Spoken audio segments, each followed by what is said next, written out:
के विद्यार्थी के लिए गणित से शुरू करने चल रहा हूँ, जिसका अध्याय 3 प्रश्नावली 3.2 का क्वेश्चन नंबर 1 से 16 तक हो चुका है। पिछली वीडियो में आप लोग देख चुके होंगे। अब क्वेश्चन नंबर 17 से आगे बताने चल रहे हैं। क्वेश्चन नंबर 17 क्या कह रहा है? यदि ए बराबर दिया गया है ये मान तथा आई का मान ये दिया गया है, तत्सम का बी का मान दिया गया है और इसके साथ साथ ए स्क्वायर बराबर के माइनस 2i हो, तो हमें के का मान ज्ञात करना है। तो आइए इसका सोल्यूशन करते हैं। हम के का मान किस तरीके से निकालेंगे? तो यहाँ पे जो दिया गया इसी की सहायता से हमें के का मान निकालना है। ए स्क्वायर बराबर के ए माइनस 2i। तो सर्वप्रथम ए स्क्वायर इक्वल टू हम निकालेंगे। ए स्क्वायर इक्वल टू क्या होगा? ए इंटू ए लिखेंगे, मतलब ए मैट्रिक्स का ए मैट्रिक्स में मल्टीप्लाई करेंगे। तो किस तरीके से मल्टीप्लाई करते हैं? इक्वल टू हम लिख देंगे 3 माइनस 2 4 माइनस 2 को इसी मैट्रिक्स से इसी मैट्रिक्स में मल्टीप्लाई करेंगे। 3 माइनस 2 4 माइनस 2 में मल्टीप्लाई करेंगे। मल्टीप्लाई करना तो आप लोग सीख ही चुके होंगे किस तरीके से गुणा करते हैं। पहले आप बी का पहला रो लेते हैं और इसका पहला कॉलम लेते हैं। तो देखिए 3 से 3 में गुणा करेंगे तो हमारा हो जाएगा 3 त्रिका 9, माइनस 2 से 4 में गुणा होगा माइनस 4 दूनी 8, फिर इसी से 3 दूनी 6 माइनस 6 और माइनस 2 गुणे दूसरे में कर रहे हैं, माइनस 2 गुणे 2 प्लस 4। ये तो पहले रो से हमने पहले स्तंभ और दूसरे स्तंभ में मल्टीप्लाई कर लिया। इसी तरीके से दूसरे रो से पहले स्तंभ में गुणा करेंगे। 4 तिहाई 12 माइनस 4 दूनी 8। इसी तरीके से फिर 4 दूनी 8 माइनस 8 और माइनस माइनस 2 दूनी 4 प्लस 4। इस तरीके से गुणा करेंगे तो हमें ए स्क्वायर इक्वल टू क्या फाइंड हो गया? सब्ट्रैक्ट करेंगे 9 से 8 जाएगा 1 माइनस 6 प्लस 4 माइनस 2, यहाँ पे 12 से 8 निकलेगा 4 माइनस 8 प्लस 4 माइनस 4। तो ये हमारा ए स्क्वायर का मान प्राप्त हो गया। हमें दिया क्या गया है? दिया है ए स्क्वायर इक्वल टू के ए माइनस 2i। ये दिया गया है, इसी की सहायता से हमें के का मान निकालना है। तो यहाँ पे ए स्क्वायर का मान हम ये पुटअप कर देंगे 1 माइनस 2 4 माइनस 4 इक्वल टू के ए का मान हम यहाँ पे पुटअप करेंगे। ए का मान ये यहाँ पे रखेंगे, यहाँ पे हो जाएगा 3 माइनस 2 4 माइनस 2 माइनस 2i है। तो माइनस 2i की वैल्यू आप लोग जान ही रहे हैं क्या होता है? आइडेंटिटी मैट्रिक्स जिसको बोलते हैं 1 0 0 1। ये वैल्यू हो गया। अब इसको और थोड़ा सॉल्व करेंगे। थोड़ा सॉल्व करने का मतलब मैं यहाँ पे कर दे रहा हूँ इस स्थान पे। तो हम ये वैल्यू रख रहे हैं 1 minus 2 4 minus 4 equal to direct कर दे रहे हैं मल्टीप्लाई। यहाँ पे के से मल्टीप्लाई करेंगे तो ये हमारा हो जाएगा 3k माइनस 2k 4k और माइनस 2k। माइनस 2i है, 2 से मल्टीप्लाई करेंगे तो 1 के स्थान पे 2 हो जाएगा, यहाँ पे भी 1 के स्थान पे 2 हो जाएगा और 0 के स्थान पे 0 ही रहेगा। तो ये हमारा हो जाएगा 2002। अब सब्ट्रैक्ट करेंगे, घटाएंगे, घटाने का नियम तो मालूम ही है। ये इक्वल टू हो जाएगा, घटाने के बाद जो आएगा वैल्यू देखिए 3k माइनस 2, यहाँ पे 3k माइनस 2 हमने लिख दिया, माइनस 2k माइनस 0, तो कहने का मतलब माइनस 2k हो गया। यहाँ पे 4k माइनस 0, यहाँ पे 4k होगा, 0 निकालेंगे कोई फर्क नहीं पड़ेगा। Minus 2k minus 2 minus 2k minus 2 यहाँ पे हो जाएगा इक्वल टू यही रहेगा। इसको लिख देंगे ए स्क्वायर की वैल्यू को, ए स्क्वायर की वैल्यू को लिखेंगे 1 माइनस 2 4 माइनस 4। अब क्या लिखेंगे? अब हमें क्या करना है? दोनों तरफ दो मैट्रिक्स हैं, कंपेयर करना है, तुलना करना है, के का मान निकाल देना है। तो कंपेयर किस तरीके से करते हैं, आप लोग कंपेयर करना तो जानते ही हैं। तो यहाँ पे तुलना करने पर लिखेंगे, तुलना करने पर, तुलना करेंगे तो देखेंगे 3k - 2 = 1 करेंगे। संगत एलिमेंट मतलब संगत अवयव के साथ तुलना करते हैं। तो 1 = लिखें या 3k - 2 = 1। 3k = पक्षांतर करेंगे, इधर -2 है उधर जाएगा +2 हो जाएगा, मतलब 3k = हमारा आ गया 1। इसी तरीके से जितने एलिमेंट है सबका हम तुलना करेंगे और देखते हैं क्या आता है के का मान। तो -2k = -2, दूसरा हमारा मिल जाएगा -2k = -2, k = हमारा हो जाएगा 1, इससे भी k की वैल्यू 1 आ गया। तीसरे ये 4 है और यहाँ पे 4k, तीसरा हम करेंगे 4k = 4, k = क्या आ गया 1 आ गया।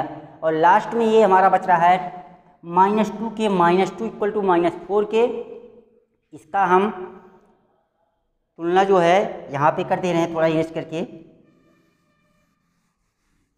लास्ट वाले की तुलना यहाँ पे करके दिखा दे रहे हैं। क्या है, -2k - 2k - 2 = -4, इससे तुलना करेंगे। -2 है उधर जाएगा +2 हो जाएगा, -2k = हमारा हो जाएगा +2 -4 तो -2 हो जाएगा, k = हमारा क्या आ जाएगा 1k। यहाँ पे हम क्या देख रहे हैं, सभी जगह के अगर तुलना करते हैं के का मान एक ही प्राप्त होता है, 1 प्राप्त होता है। अतः यहाँ पे लिख देंगे, अतः k = 1। ये क्वेश्चन नंबर 17 हुआ।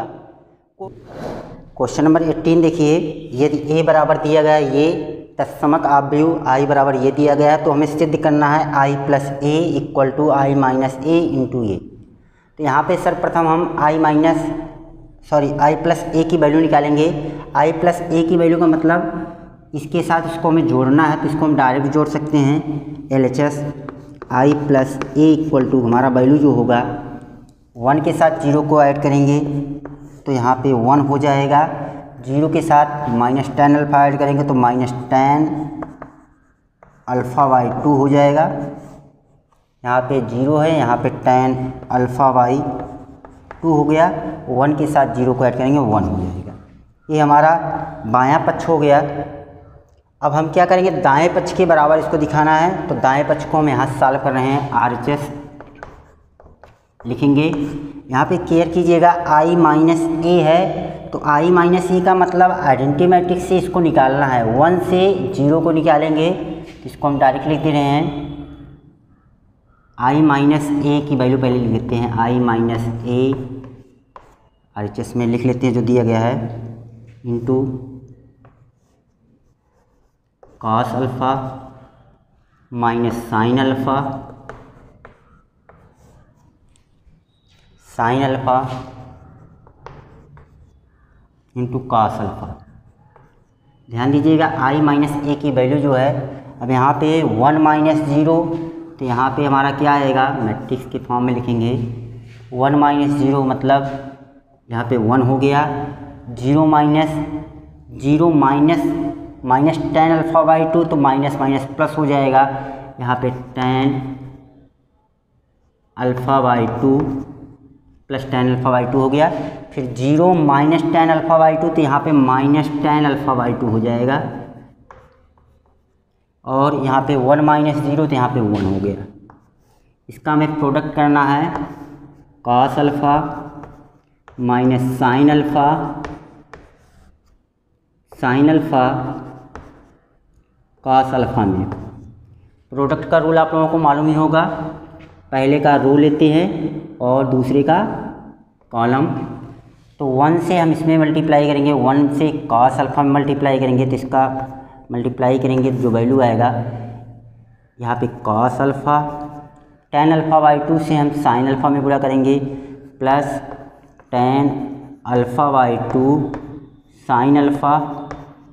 फिर इसी से 1 से इसमें करेंगे -sin अल्फ़ा और tan अल्फ़ा बाई 2 से cos अल्फ़ा बाई 2 में करेंगे plus tan alpha by 2 cos alpha.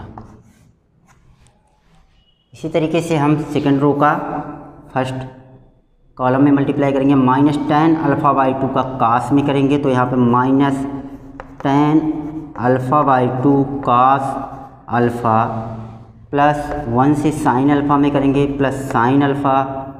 यहाँ से इसी से फिर हम इसमें करेंगे तो माइनस ये माइनस मिला करके plus sin alpha into tan alpha हो जाएगा, sorry tan alpha by 2 into sin alpha. 1 से करेंगे तो cos alpha plus cos alpha. इस तरीके से मल्टीप्लाई आप लोग करिएगा।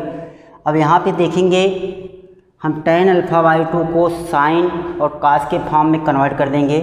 tan अल्फ़ा बाई 2 को हम लिख सकते हैं sin alpha by 2 upon cos alpha by 2 equal to, थोड़ा सा और इसको आगे सॉल्व करेंगे, cos अल्फ़ा इसको हम लिख सकते हैं plus sin alpha by 2 upon cos alpha by 2 into sin alpha. यहाँ पे माइनस है तो माइनस रहने देते हैं, minus sin alpha plus sin alpha by 2 upon cos alpha by 2 into cos alpha. नीचे देखिए यहाँ पे इसको भी कन्वर्ट करेंगे तो यहाँ पे minus sin alpha by 2 into cos alpha upon cos alpha by 2 plus sin alpha. यहाँ पे हमारा जो वैल्यू होगा इसको भी चेंज करेंगे तो हो जाएगा tan अल्फ़ा बाई 2 को हम लिख देंगे sin alpha by 2 into sin alpha upon cos alpha by 2 plus cos alpha. अब इसके आगे सॉल्यूशन देखेंगे तो यहाँ पे थोड़ा सा इरेज कर दे रहे हैं, लेफ्ट हैंड साइड को ऐसे रहने दे रहे हैं।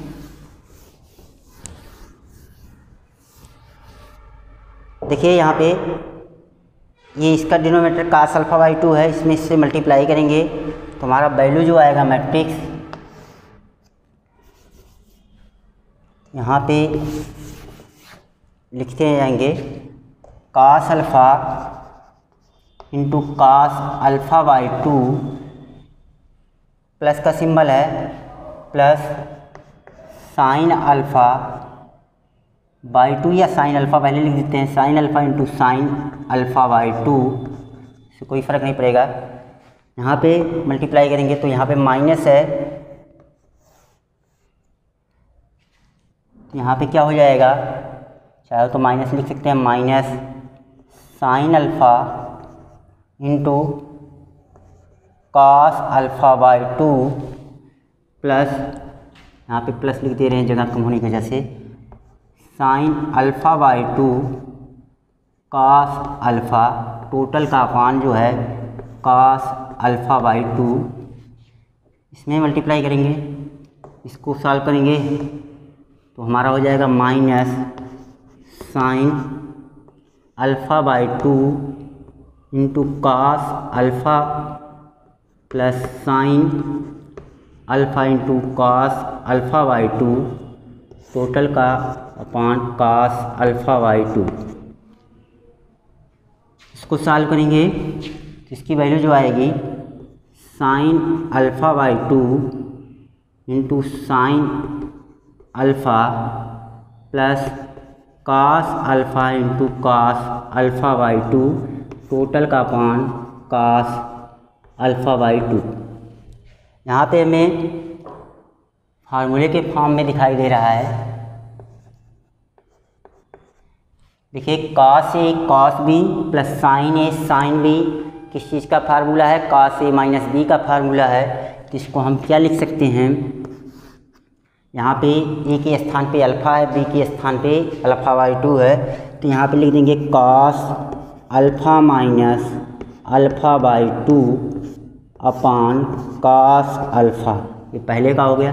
इसी तरीके से इसमें हम चाहें तो माइनस कॉमन ले लें तो यहाँ पे भी माइनस कॉमन लेने के बाद क्या मिलेगा, sin A cos B minus cos A sine B, तो ये हमारा हो जाएगा साइन माइनस कॉमन ले लेते हैं sine alpha minus alpha by 2 upon cos alpha by 2 हो जाएगा। और यहाँ पे क्या होगा, ध्यान दीजिएगा,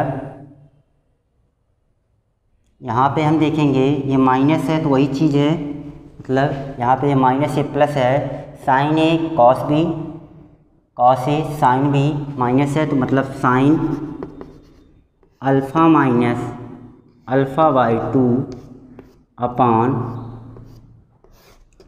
कॉस अल्फ़ा बाई 2 हो जाएगा। और लास्ट वाला हमारा जो होगा sign A sine B plus cos A cos B, cos A minus B का फार्मूला है, तो यहाँ पे हो जाएगा cos alpha minus alpha by 2 upon cos alpha by 2। अब इसको और हम सिंपलेस्ट फॉर्म में लिख सकते हैं, यहाँ पे थोड़ा सा इरेज कर दे रहे हैं, सिंपलेस्ट फॉर्म में कैसे लिख सकते हैं देखते हैं और सॉल्व करके।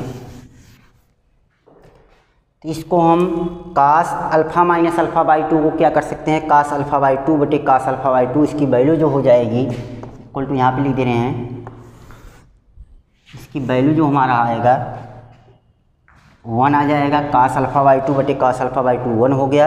यहाँ पे देखिए साइन अल्फ़ा बाई 2 बटे कास अल्फ़ा बाई 2, इसको हम माइनस माइनस सिंबल लगा है तो माइनस टेन अल्फ़ा बाई 2 लिख सकते हैं। इसी तरीके से इसको हम साइन अल्फ़ा बाई 2 बटे कॉस अल्फ़ा बाई 2 को टेन अल्फ़ा बाई 2 लिख सकते हैं, और इसको कास अल्फ़ा बाई 2 बटे कास अल्फ़ा बाई 2 को 1 लिख सकते हैं। अब यहाँ पे देखेंगे ये हमारा LHS वाले टर्म के इक्वल आ गया, 1 minus tan alpha by 2 tan alpha by 2 1, उसी के इक्वल आ गया, इसी को हम लिख देंगे LHS। अब आइए नेक्स्ट क्वेश्चन, क्वेश्चन नंबर 19 आप लोग बुक से देखिएगा क्या कह रहा है। किसी व्यापार संघ के पास 30,000 रुपयों का कोष है जिसे 2 भिन्न भिन्न प्रकार के बांडों में निवेशित करना है। 30,000 रुपये को 2 भिन्न भिन्न प्रकार के बांडों में निवेशित करना है। प्रथम बांड पर 5% वार्षिक तथा द्वितीय बांड पर 7% वार्षिक ब्याज प्राप्त होती है। आव्यूह गुणन के प्रयोग द्वारा यह निर्धारित कीजिए कि 30,000 रुपयों के कोष को 2 प्रकार के बांडों में निवेश करने के लिए किस प्रकार बांटे जिससे व्यापार संघ को कुल ब्याज, पहला है ए पार्ट 1,800 रुपये हो, दूसरा है 2,000 रुपये हो। ब्याज जो दिया गया है कुल ब्याज इस प्रकार से प्राप्त हो। तो इसको हम किस तरीके से सॉल्व करेंगे, 30,000 रुपये को 2 प्रकार के बांडों में निवेश करना है। अगर हम एक प्रकार के बांड का निवेश मालूम कर लेते तो दूसरा मालूम हो जाएगा। तो मान लेते हैं क्वेश्चन नंबर 19, माना प्रथम या पहले जो भी लिखना चाहे लिख सकते हैं, प्रथम प्रकार के बांड में निवेश राशि इक्वल टू x रुपये है। x रुपये हमने मान लिया, तो द्वितीय प्रकार के या दूसरे प्रकार के बांड में निवेश की राशि में मालूम हो जाएगी, क्योंकि टोटल 30,000 दी गई है तो दूसरे में कितनी हो जाएगी, तब दूसरे प्रकार में निवेश राशि इक्वल टू हो जाएगा 30,000 माइनस x। तो हमें मालूम हो गई प्रथम में x रुपये का निवेश कर रहे हैं, दूसरे में इतने का निवेश हो रहा है। प्रथम पे 5% वार्षिक ब्याज की दर से हमें निकालना है, द्वितीय पर जो है 7% वार्षिक ब्याज निकालना है, और कुल ब्याज जो होगा 1,800 आना चाहिए। पहला कंडीशन जो दिया गया है 19 का ए 1,800 आना चाहिए। तो इसको हमें आव्यूह विधि से सॉल्व करना है, क्योंकि यहाँ पे क्वेश्चन में कहा गया है आव्यूह गुणन का प्रयोग करना है। तो आव्यूह गुणन का प्रयोग करने के लिए दी गई राशियों को हम एक मैट्रिक्स के फॉर्म में इस तरीके से लिख सकते हैं। तब आव्यूह के रूप में अगर राशियों को हम लिखेंगे तो पहली निवेश राशि x है, दूसरी क्या है 30,000 माइनस x हो गई। इनको हम मैट्रिक्स के फॉर्म में लिख दिए, और इन पे देखिए ये हमने जो लिखा है रो के फॉर्म में लिखा है, दूसरा जो है कॉलम के फॉर्म में लिखेंगे। अभी क्यों लिख रहे हैं समझ में आ जाएगा। कितने पे, पहले पे 5 है तो 5% लिखेंगे, दूसरे पे 7% लग रहा है, और कुल कितना आना चाहिए, 1800 रुपये होना चाहिए, तो 1800 हमने लिख दिया। अब इसका मल्टीप्लाई करेंगे, क्योंकि आव्यूह गुणन करने के लिए कह रहा, तो आव्यूह गुणन करना तो आता होगा। पहले आव्यूह का पहला रो लेंगे और इसके पहले स्तंभ में गुणा करके जोड़ देते हैं। तो इसका गुणनफल करेंगे, यक्स का 5%, मतलब 5% को हम क्या लिख सकते हैं, 5/100 भी लिख सकते हैं। यहाँ पे 5/100 कर देते हैं। यहाँ पे 7% को हम 7/100 कर देते हैं, थोड़ा एक ही बार में हो जाएगा। यक्स गुणे 5/100 मतलब हो जाएगा 5x/100 प्लस, क्योंकि पहले रो का पहला एलिमेंट से पहले स्तंभ वाले में गुणा किया, दूसरे का दूसरे में करेंगे तो इसमें 7 से गुणा करेंगे, तो 7 त्रिक 21 और 4 जीरो लगाएंगे। इसके बाद -7x टोटल का बटे 100 कर लेंगे, इक्वल टू, अब ये सिंगल मैट्रिक्स से भी बन गया, इक्वल टू 1800। इसको सॉल्व करेंगे थोड़ा सा, दोनों का डिनोमिनेटर इक्वल है तो हर बराबर है तो आसानी से जोड़ सकते हैं। माइनस से ये प्लस हो जाएगा, ये माइनस ये प्लस है तो घट जाएंगे, तो ये हो जाएगा 2,10,000। इसको लिखेंगे 2,10,000 बटे 100, और यहाँ पे माइनस, यहाँ पे भी मैट्रिक्स फॉर्म में लिख देंगे इसको, -2x। अब इसको सॉल्व करना है, इक्वल टू 1800। सॉल्व करने के लिए हमें इसको हटाना पड़ेगा मैट्रिक्स को। कैसे सॉल्व करते हैं, ये उधर जाएगा गुणा करेगा। यहाँ पे सॉल्यूशन देख लीजिए, यहाँ पे 2,10,000 इक्वल टू, या डायरेक्ट -2 करते हैं, -2x इक्वल टू 1800 है, 100 से मल्टीप्लाई करेंगे तो 2 जीरो और बढ़ जाएगा, 1,80,000 हो गया। उसको उधर पक्षांतर करेंगे तो यहाँ पे -2x इक्वल टू 2,10,000 को इसमें से निकालेंगे 1,80,000 से, -2,10,000, तो देखिए 4 जीरो है तो 4 जीरो लगा देते हैं। 21 से 18 जाएगा, 21 से 18 जाएगा तो 3 हो जाएगा। यहाँ पे चूँकि ये बड़ा है तो माइनस होगा, -2x इक्वल टू -30,000, और माइनस माइनस प्लस हो जाएगा, x इक्वल टू हमारा आ जाएगा 15,000। इस तरीके से हमने x की वैल्यू निकाल ली। प्रथम प्रकार के बांड में निवेश राशि 15,000 हो गई, तो द्वितीय प्रकार के बांड में निवेश कितना हो जाएगा, 30,000 माइनस 15,000 तो 15,000 आएगा। इसी तरीके से आप लोग इसका सेकंड पार्ट, बी पार्ट जो है, अगर ये 2,000 रुपये दे दिया गया है ब्याज, तब निकालना है, इसी तरीके से निकालना सेम है, इसको आप लोग करिएगा। आइए क्वेश्चन नंबर 20 देखते हैं। किसी स्कूल की पुस्तकों की दुकान में 10 दर्जन रसायन विज्ञान, 8 दर्जन भौतिक विज्ञान तथा 10 दर्जन अर्थशास्त्र की पुस्तकें हैं। इन पुस्तकों का विक्रय मूल्य क्रमशः 80 रुपये, 60 रुपये तथा 40 रुपये प्रति पुस्तक है। आव्यूह बीजगणित के प्रयोग द्वारा ज्ञात कीजिए सभी पुस्तकों को बेचने से दुकानदार को कुल कितनी धनराशि प्राप्त होगी।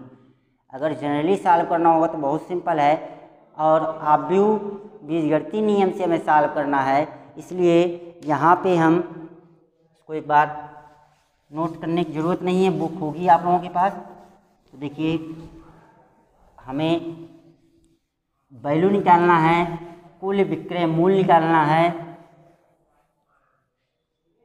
फिर से एक बार क्वेश्चन देख लीजिए, 10 दर्जन रसायन विज्ञान, तो रसायन विज्ञान 1 दर्जन नहीं है तो 10 दर्जन दिया गया है, तो 1 दर्जन में कितनी पुस्तकें आती हैं, 12 पुस्तकें होती हैं, मतलब 1 दर्जन का मतलब मालूम है, तो 10 दर्जन मतलब कुल पुस्तकों की संख्या। लिखेंगे रसायन विज्ञान की कुल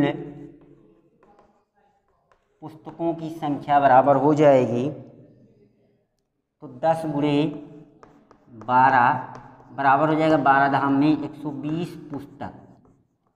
120 पुस्तक रसायन विज्ञान के होंगे और एक पुस्तक का मूल्य जो है 80 रुपये है, तो गुणे 80 करके हम इसकी वैल्यू निकाल सकते थे। लेकिन अब इसको निकालने के लिए क्या करेंगे अभी बाद में देखिए। इसी तरीके से भौतिक विज्ञान के यहाँ पे लिखेंगे भौतिक विज्ञान की कुल पुस्तकें बराबर हो जाएगी 8 दर्जन है तो 8 गुणे 12, 12 अट्ठे 96 पुस्तक हो जाएगा। इस तरीके से अर्थशास्त्र की 10 दर्जन पुस्तकें हैं। अर्थशास्त्र की कुल पुस्तकें बराबर हो जाएगी 10 दर्जन है तो ये हो जाएगा 10 गुणे 12 बराबर हो जाएगा 120 पुस्तकें या 120 पुस्तक। तो हमें कुल पुस्तकों की संख्या मालूम है और एक एक पुस्तक का मूल्य मालूम है। तो इसको हम अगर मैट्रिक्स के फॉर्म में लिखेंगे आव्यूह रूप में परिवर्तित करने पर क्या हो जाएगा, पुस्तकों की संख्या यहाँ पे हो जाएगी, पुस्तकों की संख्या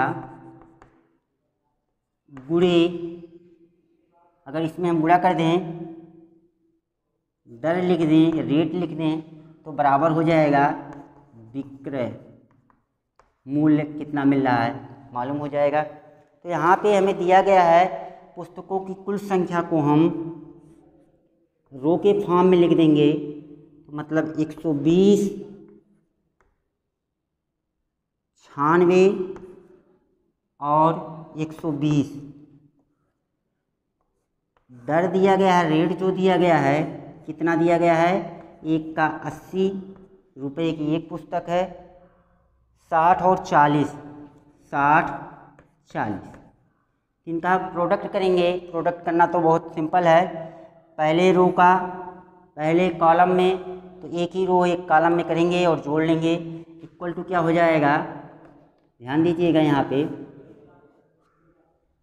तो यहाँ पे 120 का हम 80 में गुणा करेंगे तो 12 अट्ठे 96, 12 अट्ठे 96, एक जीरो इसका डबल जीरो हो गया, प्लस 96 का 60 में गुणा करेंगे तो एक जीरो है तो एक जीरो लगाते हैं, 6 छछमा 36 के 6 और 6 नवाई 54, 54 और 3 57 हो जाएगा। 120 का 40 में गुणा करेंगे, प्लस 120 का 40 में गुणा करेंगे तो 12 चौक 48, डबल जीरो लगाएंगे, इनको जोड़ेंगे तो हमारा वैल्यू जो आएगा, देखिए एक जीरो तो ऐसे ही रहेगा, यहाँ पे एक जीरो लिख देते हैं, यहाँ पे 6 है 6 लिख दिया, 7 8 7 15, 15 6 21, 2 शेष हुआ, 9 2 11, 11 और 5 11 5 16, 16 और 4 20, 20,160 रुपये, अर्थात इसको हम लिख सकते हैं 20,160 रुपये। क्वेश्चन नंबर 20 का ये आंसर हो जाएगा। इतने रुपए कुल देने पड़ेंगे दुकानदार को, मतलब दुकानदार को बेचने से दुकानदार को कुल कितनी धनराशि प्राप्त होगी, तो 20,160 रुपये की धनराशि प्राप्त होगी। ये क्वेश्चन नंबर 20 हो गया। अब आइए देखते हैं क्वेश्चन नंबर 21 क्या कह रहा है। इसके पहले इन्होंने कुछ आगे दे दिया है। मान लीजिए कि एक्स वाई जेड तथा W, X Y Z W तथा पी क्रमशः इनकी कोटियाँ दी गई हैं कि अवयवों नीचे दिए गए प्रश्न संख्या 21 तथा 22 में सही उत्तर चुनना है। तो 21 और 22 को हमें ऑब्जेक्टिव है, उसमें सही उत्तर चुनना है। उसको किस तरीके से सॉल्व करेंगे आइए देखते हैं। तो सबसे पहले हम जो दिया गया है उसको लिख लेंगे। यहाँ पे यक्स की कोट दी गई है तो लिखेंगे यक्स की कोट। इसको पहले नोट कर लेते हैं, जो दिया गया है उसी का हमें सहारा लेना पड़ेगा। कोट बराबर 2 गुणे यन का है। वाई की कोट कितनी है, वाई की कोट दी गई है 3 इंटू के कोट की है। जेड की कोट कितनी है, जेड की कोट को भी लिख लेंगे 2 गुणे पी है। और डब्लू की कोट कितनी है, इसको हम लिख लेंगे n गुणे 3 है।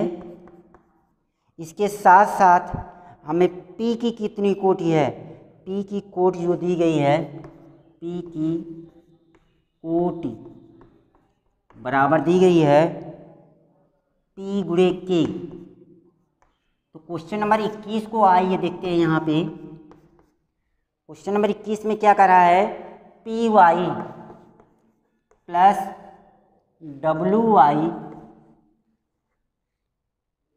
के परिभाषित होने के लिए, मतलब इसको परिभाषित करने के लिए एन पी और के में क्या प्रतिबंध होगा, क्या संबंध होगा, यही निकालना है। मतलब इसको परिभाषित करने के लिए हमें एन पी के में संबंध निकालना है। तो पहले देखिए पी और वाई की कोटियाँ कितनी हैं, इसको हम इस तरीके से लिख सकते हैं पी और वाई। ध्यान दीजिएगा, पी की कोटि हमें मालूम है, पी की कोटि जो है पी गुणे के है, यहाँ पे लिख देते हैं। और वाई की कोटि कितनी है, 3 इंटू के है। तो दो मैट्रिक्स कब आपस में मल्टीप्लाई करते हैं, जब पहले का कॉलम और दूसरे के रो के बराबर हो। अर्थात इससे हमें क्या मिलेगा, इससे हमें ये मिल जाएगा, ये कब एक दूसरे के साथ गुणा करेंगे, जब ये दोनों बराबर होंगे। अर्थात के बराबर जब 3 होगा तभी ये दोनों मल्टीप्लाई करेंगे। इसके साथ साथ इनका जो गुणनफल आएगा उसकी कोटि कितनी आएगी, पी वाई की कोटि जो होगी वो किसके बराबर होती है, इन दोनों, इनको निकालने के बाद जो बचेगा, इसका पी बच रहा है, इसका के, तो मतलब पी गुणे के कोटि की होनी चाहिए। पी वाई की कोटि कितनी हो गई, पी इंटू के की बराबर। अब लिखेंगे, ये तो मल्टीप्लाई के रूल से के बराबर 3 आ गया। अब जोड़ने के नियम से क्या आएगा, पी वाई की कोटि हमने मालूम कर ली है, इसकी कोटि कितनी है, पी इंटू के है, प्लस डब्लू वाई की कोटि कितनी होगी, इसको निकालना है। डब्लू वाई की कोटि भी सेम होनी चाहिए, क्योंकि हमें मालूम है दो अवयव कब आपस में जुड़ते हैं और घटते हैं, जब उनकी कोटि समान होती है। तो इसकी भी कोटि जो होगी कितनी होनी चाहिए, पी के बराबर होनी चाहिए। लेकिन हम इसको अलग अलग निकाल करके देखते हैं। डब्लू की कोटि जो दी गई है n इंटू 3 है, इसकी डब्लू की कोटि n इंटू 3 है। और y की कोटि जो दी गई है, y की कोटि जो दी गई है 3 इंटू क्या है, k है। तो यहाँ पे गुणा करने के तरीके से इसकी कॉलम इसके रो के बराबर है, अर्थात इसकी कोटि कितनी है, n इंटू के की है। w और y की कोटि जो हुआ n इंटू के की है, p और y की कोटि जो है p इंटू के की है। कब दो अवयव आपस में जुड़ते हैं, जब इनकी कोटि आपस में बराबर होते हैं। अर्थात क्योंकि जुड़ रहा है तो p इंटू के बराबर हमारा क्या हो जाएगा, n इंटू के, और के से कैंसिल हो जाएगा, p बराबर क्या आ जाएगा, n। अर्थात प्रतिबंध जो आएगा हमारा k बराबर 3 आएगा और p बराबर n आएगा। तो इसमें ऑप्शन में देखेंगे कौन सा ऑप्शन मैच कर रहा है। ऑप्शन नंबर फर्स्ट 21 का ए मैच कर रहा है, तो 21 का ए करेक्ट आंसर होगा। इसी तरीके से क्वेश्चन नंबर 20 जो कह रहा है, यदि n बराबर p हो तो अवयव 7x माइनस 5j की कोटि ज्ञात कीजिए। तो आइए इसको भी जल्दी से देख लेते हैं, क्वेश्चन नंबर 22 को। क्वेश्चन नंबर 22 में कह रहा है n बराबर p दिया गया है, ये दिया गया, इसके साथ साथ 7x माइनस 5z की हमें कोटि बतानी है। इसकी कोट याद करनी है। किस तरीके से कोट याद करेंगे, आप लोगों को मालूम होगा 7 मल्टीप्लाई कर रहा है यक्स में, तो इसकी कोट में कोई प्रभाव नहीं पड़ेगा। जो यक्स की कोट होगी वही 7x का भी कोट होगा, तो अर्थात 7x का कोट जो होगा कितना हो जाएगा, इसको हम लिख सकते हैं 7x की कोट को यक्स की कोट के बराबर, इसको 2 गुणे यन कोट की हो गई, माइनस 5z की कोट, मतलब z की कोट के बराबर होगा। यहाँ पे लिख देंगे 2 गुणे 5z लिख देंगे, इसकी कोट भी हो जाएगी 2 गुणे p के बराबर होगी। अगर ये स्पष्ट नहीं हो रहा, क्यों हो रहा, क्योंकि अगर अभी हम कोई भी मैट्रिक्स ले लें, मान लीजिए एक मैट्रिक्स यहाँ पे 1 2 3 4 लेते हैं और इसका हम ट्वाइस 7 टाइम्स करते हैं, तो 7 से गुणा करेंगे, तो इसके देखिए कोट में कोई अंतर नहीं पड़ेगा, केवल इनके अवयव बदलते हैं। 7 एकम 7, 7 दूनी 14, 7 त्रिक 21, 7 चौके 28। और इस अवयव की भी कोट अगर ये 2 गुणे 2 कोट का है तो ये भी 2 गुणे 2 कोट का मिलेगा। इसी तरीके से 5z का भी ले सकते हैं, मतलब उनमें किसी अदिश से गुणा करते हैं तो उसकी कोट में अंतर नहीं पड़ता है। तो यहाँ पे हमें क्या कंडीशन दी गई, n बराबर p दिया गया है, तो एक स्थान पे n बराबर p लिख देंगे, तो 2 गुणे p इसकी कोट है तो 2 गुणे p इसकी भी होगी, मतलब 2 गुणे p इसकी भी कोट होगी जाएगी। ऑप्शन में देखेंगे या तो n के स्थान पे p रख दो या p के स्थान पे n रख देंगे, तो यहाँ पे p के स्थान पे n रखेंगे तो 2 गुणे n। ऑप्शन में देखेंगे या तो ये मिलेगा या तो ये मिलेगा। इसमें हम देखेंगे ऑप्शन में 2 गुणे n मिल रहा है, इसका बी पार्ट करेक्ट होगा। इस तरीके से आप लोगों का एक्सरसाइज 3.2 कंप्लीट हुआ। Thank you.